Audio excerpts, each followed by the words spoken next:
国际新闻来看上新的消息咯，美中贸易战搁再升级。北京上新的声明，因为中国提出报复的行动，所以将对中国进口美国的商品关税要对145%，即马要提关到245%。北京早嘛表示讲，球是伫中国的手头，是中国爱主动来甲美国协商。美国白宫15面对记者提问，川普捌讲中国若答应甲 TikTok 卖予美国，就会考虑甲中国收起美国的货降低关税来做交换。即马即个提示敢要有准算？ The ball is in China's court. China needs to make a deal with us. We don't have to make a deal with them. China wants what we have, the American consumer. Or to put another way, they need our money. 美国总统川普提出关税政策，即马有超过15个国家提案，相信真紧就会宣布相关的消息。川普这边卡甲贸易团队讲，希望会当亲身批准这的所有的协议。因若美中关税战目前的情势，川普讲，针对甲中国做交易是保持开放的态度。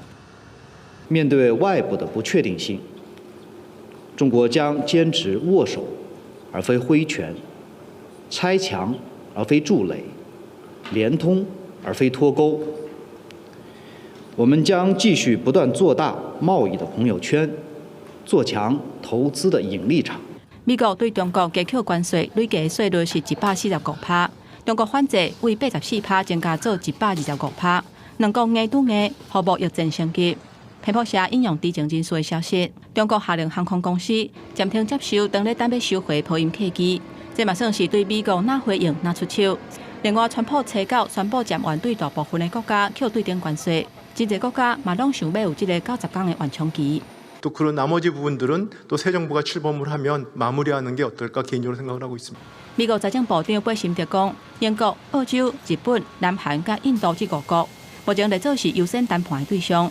各国嘛提出办法来应应。南韩为着避免外口外销的经济受到打击，是又搁增加预算。因若日本是希望说服美国，双方唔免扣关税，嘛会当实现双赢。亲像透过扩大日本对美国的投资，另外本田汽车嘛按算主动迁徙去美国来制造，互北美9成销售的车款拢伫美国来生产。印度甲印尼是希望透过减少双边贸易的逆差，因若英国是甲重点放伫甲美国加强人工智慧、科技、甲食品等等商品的合作。公司新闻，吴文玲报道。